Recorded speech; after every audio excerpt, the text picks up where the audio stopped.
Favorite kong orderin itong chicken cordon bleu sa tuwing merong handaan dito sa bahay. Mapa-birthday celebration man, Thanksgiving party, pati Christmas at New Year. Pero bago ang lahat, ano nga ba ang kakailanganin natin sa pagluto nito? Egg and breadcrumbs, 1 kilo chicken fillet, at syempre pati na rin itong ham and cheese natin. Alam naman natin na pag gumagawa tayo ng chicken cordon bleu, hinihiwa lang ng maninipis itong mga chicken fillet natin. Meron nga akong nakitang video, pigiling or pinipino muna itong mga chicken breast. Kaya feeling ko, mas madali yun gawin, kaya tara, gayahin na natin. Hihiwa-hiwa ko muna yung chicken fillet bago ko ilagay dito sa ating food processor at naglagay na rin ako ng asin at paminta. Sobrang dali lang at napakabilis naman pala gilingin itong breast chicken fillet. Ayun nga, akala ko nga Shanghai itong ginagawa ko. Kamuntikan ko na talaga malagyan ng patis. Katapos nito, i-ready na nga natin itong cling wrap natin at simulan na natin ang pagbabalot. Pag ikaw nanonood ng video, no, akala mo napakadali lang talaga gawin, pero pag on the spot, ikaw na yung gumagawa, medyo mahirap din pala. Hahanapin mo pa kasi yung tamang anggulo para makakuha ka ng magandang view. Sa 1 kilo ng breast chicken fillet, nakagawa ako ng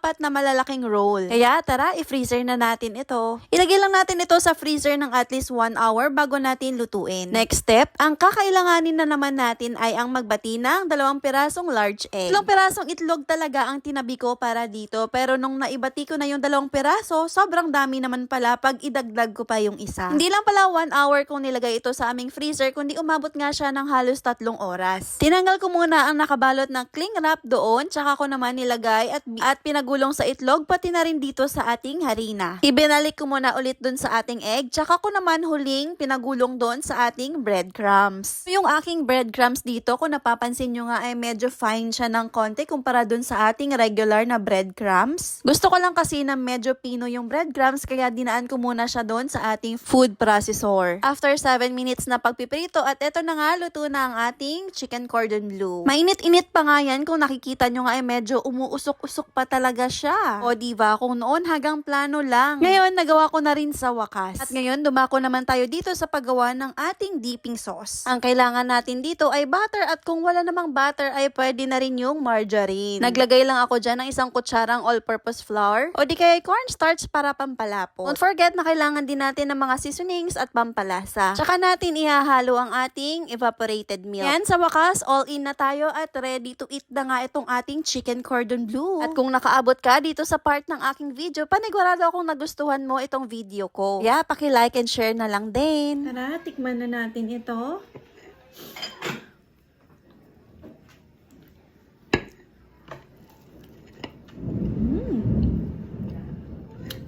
Okay.